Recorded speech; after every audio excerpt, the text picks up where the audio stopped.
এখন আমরা মধ্যরাতে হাঁটতে বের হচ্ছি, কারণ কালকে সকালে আমার বান্ধবী চলে যাবে। আমি করা ফেলালো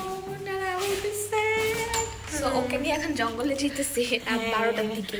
12টার দিকে আমরা এখন বের হইতেছি, কারণ আমাদের দুইজনেরই মনে হইতেছে সময়টা শেষ হয়ে যেতেছে। আমাদের এত এত এত টাইম, আমি 7 দিনের জন্য আসছি, বাট এত তাড়াতাড়ি মনে হইতেছে যে কালকে আসছি আজকেই চলে যাচ্ছি, এরকম একটা ফিল হতেছে।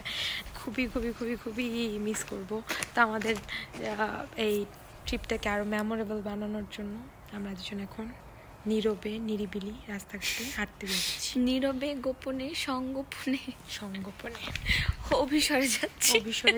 অভিসর মানে কি জানো? I don't know. প্রেম করে যারা ছেলে মেয়ে। আচ্ছা, আমরা কিন্তু ওইটা না নিশিরাইতে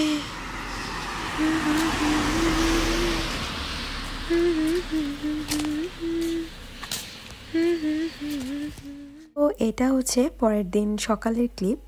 তো আমি চলে যাচ্ছিলাম, খুবই মন খারাপ লাগছিল, আর ওরও খুবই খারাপ লাগছিল যে কয়টা দিন একসাথে ছিলাম।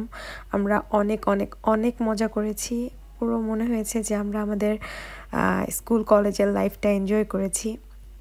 তো অনেক ভালো একটা সময় কাটিয়েছি। তো এখন ওকে আমার বিদায় দিয়ে চলে যেতে হচ্ছে। যেতে তো ইচ্ছে করছিল না, বাট যেতে তো হবেই, কিছুই করার নেই। তো সে আমাকে কোলন থেকে ডুসেলডর্ফ এয়ারপোর্টে নিয়ে যাচ্ছিল। তো সেখান থেকে আমি আবারও ফিনল্যান্ডের উদ্দেশ্যে চলে আসব। তো আমার জার্মানি ট্যুরের কিছু ক্লিপ আপনাদের সাথে শেয়ার করেছি, কিছু মোমেন্ট আপনাদের সাথে শেয়ার করেছি। আশা করি আপনাদের ভালো লেগেছে। ভালো লাগলে অবশ্যই একটি লাইক করবেন, কমেন্ট করবেন, এবং আমার চ্যানেলটি অবশ্যই সাবস্ক্রাইব করবেন। আবারও নতুন কোনো ভিডিও নিয়ে চলে আসবো। সে পর্যন্ত সবাই ভালো থাকুন, সুস্থ থাকুন। আল্লাহ হাফিজ।